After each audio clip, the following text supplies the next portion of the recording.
লোভনীয় স্বাদের জলপাইয়ের আচার। 1 কেজি জলপাই সেদ্ধ করে গলিয়ে নিয়েছি।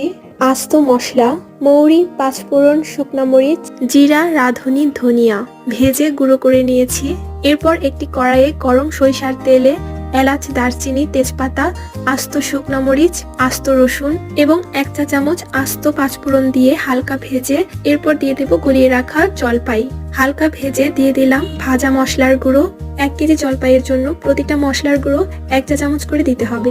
ঝাল বেশি বা কম খেলে সে অনুযায়ী ঝাল দিতে পারেন।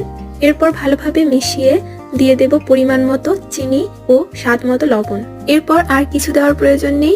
ভালোভাবে অনবরত নাড়াচাড়া করতে হবে যাতে নিচে না লেগে যায় এবং আচারের প্রতিটা অংশে সমানভাবে রান্না হয়। প্রথম ধাপে জলপাই থেকে তেল আলাদা হওয়া পর্যন্ত রান্না করে নিতে হবে।